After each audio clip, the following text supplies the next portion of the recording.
আবহাওয়ার খবর। রাজ্যে জমিয়ে শীত কয়েকদিনের মধ্যেই। উইকেন্ডে 2 থেকে 4 ডিগ্রি নামবে পারদ। সপ্তাহ শেষে কলকাতার তাপমাত্রা নামতে পারে 15 ডিগ্রিতে। পশ্চিমের জেলায় পারদ নামতে পারে 11তে। শীতের আমেজ বাড়বে রাতে ও সকালে। দার্জিলিংয়ে তাপমাত্রা নামতে পারে 6 ডিগ্রিতে। সব মিলিয়ে আবহাওয়ার খবর কি রয়েছে, যারা জমিয়ে শীত উপভোগ করতে চান তাদের জন্য কতটা সুখবর জানাবেন আমাদের প্রতিনিধি ঝিলম করঞ্জাই। জানাও ঝিলম। একদমই যেমন তুমি বলছিলে যে তাপমাত্রা ক্রমশ কমবে। আগামী 2-3 দিনে তাপমাত্রা 2 থেকে 4 ডিগ্রি কমবে। উত্তরবঙ্গ দক্ষিণবঙ্গে দু জায়গাতেই একই পরিবেশ থাকবে। সকালে এবং রাতে শীতের আমেজ বাড়তে থাকবে এবং একই সঙ্গে তোমাকে জানিয়ে রাখবো যে যেহেতু আবহাওয়া শুষ্ক, সেই কারণে এই যে শীত যে আসার অনুভূতিটা সেটা বাড়তে থাকবে। এবং তাপমাত্রা কলকাতার ক্ষেত্রে যেমন বলা হচ্ছে 15 ডিগ্রি ছুঁয়ে যেতে পারে, দার্জিলিংয়ে সেটা 6 ডিগ্রিতে নেমে আসতে পারে। এবং মোটের ওপর এই যে শীতের আমেজ, সেই শীতের আমেজ সপ্তাহান্তে আরও বাড়বে এবং জাঁকিয়ে শীত পড়ার দিকে ধীরে ধীরে এই আবহাওয়া যেহেতু অনুকূল আছে, শুষ্ক আবহাওয়া, সেই কারণে জাঁকিয়ে শীত পড়ার দিকে পুরো বঙ্গ উত্তর থেকে দক্ষিণ এগিয়ে যাবে। ধীরে ধীরে সপ্তাহান্তে আরও জাঁকিয়ে শীত পড়তে পারে, তেমনই আবহাওয়া দপ্তর ইঙ্গিত দিচ্ছে। ধন্যবাদ তোমায়। সব ফোনে সঞ্চার সাথী অ্যাপ বাধ্যতামূলক বলে ঘোষণা করেছে কেন্দ্র। আর এই অ্যাপ প্রি ইনস্টল করার জন্য মোবাইল কোম্পানিগুলির কাছে ইতিমধ্যেই পৌঁছে গেছে নির্দেশিকা। তবে এই অ্যাপ ব্যবহার বাধ্যতামূলক করেনি কেন্দ্রীয় সরকার, আর এই নিয়ে দেশ জুড়ে শুরু হয়েছে বিতর্ক। আপনার স্মার্টফোনে সঞ্চার সাথী অ্যাপ রাখা কি বাধ্যতামূলক? এর উদ্দেশ্য কি দেশবাসীকে বাড়তি সুরক্ষা দেওয়া, নাকি গোপনে সবার উপর নজরদারি করা? গত কয়েকদিন ধরে এই প্রশ্নে তোলপাড় গোটা দেশ, যার জেরে মঙ্গলবার এই নিয়ে মুখ খুলতে হলো খোদ মোদী সরকারের টেলিকম মন্ত্রী জ্যোতিরাদিত্য সিন্ধিয়াকে। জানাতে হলো ব্যবহারকারী চাইলে প্রি ইনস্টলড এই সঞ্চার সাথী অ্যাপ ডিলিট করে দিতে পারেন।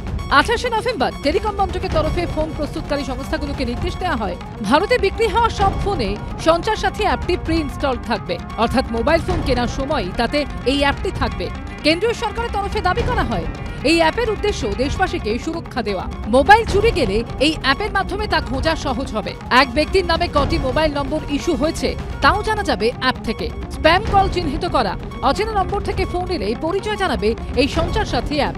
কিন্তু এরপরই তুমুল বিতর্ক শুরু হয়। বিরোধীরা একযোগে অভিযোগ করে মুখে সুরক্ষার কথা বলা হলেও আদতে এই অ্যাপের মাধ্যমে নাগরিকদের ব্যক্তিগত পরিসরে নজরদারি চালানো হবে। একে স্নুপিং অ্যাপ বলে অভিযোগ করে কংগ্রেস। हर सरकार से फोन आते हैं, सांसद बोलते हैं, असेंबली वाले बोलते हैं कि हमारा फोन पे वो छापा मार रहे हैं और सुन रहे हैं। तो अगर ये कदम जब उठाए, आप देखते रहिए पिछले 11 साल में भारतवासी का अधिकार छीना जा रहा है।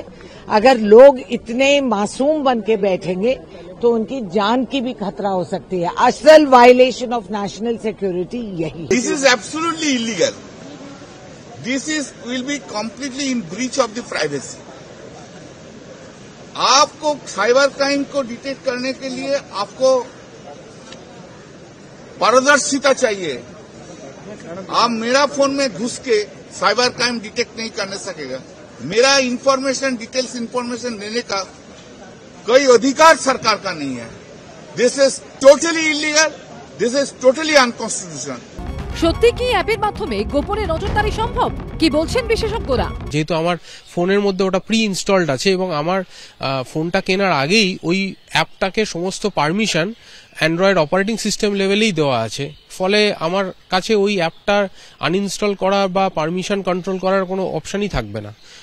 এই যে প্রাইভেসি, সেটা একটা কোশ্চেন তো বটেই। আমরা ধরো অনেক কিছু ডেটাকে সুরক্ষার জন্য আমরা ভিপিএন ইউজ করি, বা আমাদের অনেক সময় লোকেশন হাইড করার জন্য ক্রিমিনালদের থেকে নিজেদের কখনো কখনো আইপি আমরা চেঞ্জ করে রাখি ভিপিএন এর জন্য, বা ভিপিএন দিয়ে বা প্রক্সি দিয়ে। সেগুলো কিন্তু গভর্নমেন্ট সব জানতে পারবে আমি কোন ভিপিএন ইউজ করছি, বা এমনও হতে পারে যে এই অ্যাপটা লোড করার পরে ভিপিএন বা প্রক্সি আমি হয়তো লোডই করতে পারবো না। প্রবল বিতর্কের মুখে অবশেষে টেলিকম মন্ত্রী জ্যোতিরাদিত্য সিন্ধিয়া জানিয়েছেন ব্যবহারকারীরা চাইলে এই অ্যাপ ডিলিট করে দিতে পারেন। अगर आप चाहते हो तो इसको आप एक्टिवेट करो, अगर आप नहीं चाहते तो इसे एक्टिवेट मत करो। अगर आप इसको अपने फोन पे रखना चाहते हो तो रखो, अगर आप इसको डिलीट करना चाहते हो तो डिलीट करो। कोई मैंडेटरी नहीं है, पर हर व्यक्ति को देश में नहीं मालूम कि मुझे फ्रॉड से प्रोटेक्ट करने के लिए, मुझे चोरी से प्रोटेक्ट करने के लिए ये ऐप है। तो हर व्यक्ति तक ये ऐप पहुंचाना हमारी जिम्मेदारी है।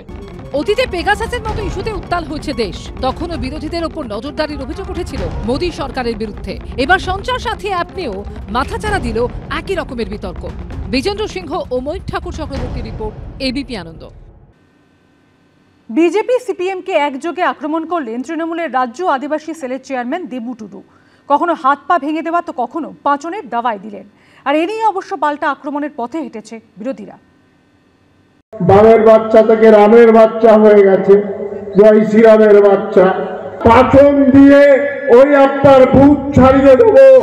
কয়েক মাস পরে রাজ্যে বিধানসভা নির্বাচন, তার আগে বর্তমানে এসআইআর নিয়ে রাজ্য রাজনীতি ফুটছে। এরই মাঝে বিজেপি ও সিপিএমকে একযোগে হুমকি দিলেন পূর্ব বর্ধমানের কালনার তৃণমূল নেতা ও তৃণমূলের রাজ্য আদিবাসী সেলের চেয়ারম্যান দেবু টুডু।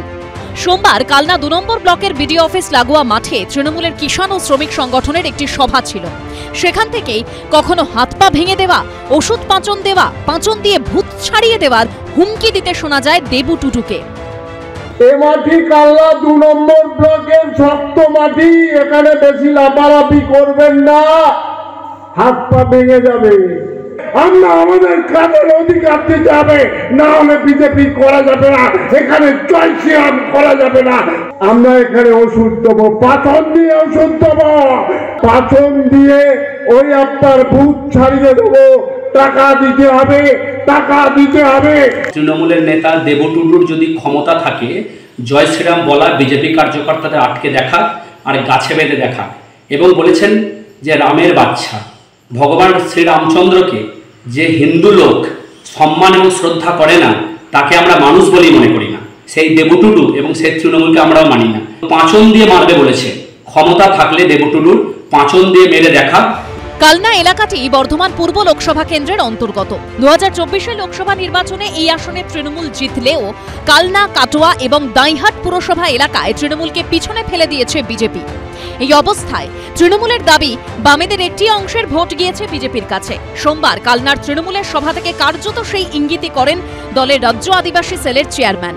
দু একটা কমরেড এখনো আছে, শুনতে পাচ্ছেন নিশ্চয়ই। এখন অবশ্য কমরেড নেই মনে হয়, বেশিরভাগই ওই আপনার বামের বাচ্চা থেকে রামের বাচ্চা হয়ে গেছে, জয় শ্রীরামের বাচ্চা। কাস্তে ছেড়ে লাল ছেড়ে গেরুয়া হয়েছে। যারা সিপিএম করতো তারা আজকে বিজেপি হয়েছে। আসলে তৃণমূল কংগ্রেসের জন্ম দিয়েছে কে, আজকে গোটা বাংলার মানুষ জানে।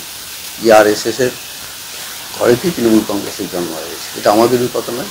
এর জ্যোতি বোস একটা কথা প্রায়ই বলতেন যে তৃণমূলের সব থেকে বড় অপরাধ বিজেপিকে পশ্চিমবাংলার মাটিতে জায়গা করে দেওয়া এবং তাকে বাড়তে সাহায্য করে বাংলার সম্প্রীতিকে ধ্বংস করা, বাংলার ঐতিহ্যকে ধ্বংস করা। এটাই হচ্ছে সব থেকে বড় ব্যাপার। সব মিলিয়ে বিধানসভা ভোটের কয়েক মাস আগে থেকেই রাজ্য রাজনীতিতে শুরু হয়েছে হুমকি হুঁশিয়ারির পর্ব। রানা দাসের রিপোর্ট, এবিপি আনন্দ, পূর্ব বর্ধমান। এবিপি আনন্দ, এগিয়ে থাকে, এগিয়ে রাখে।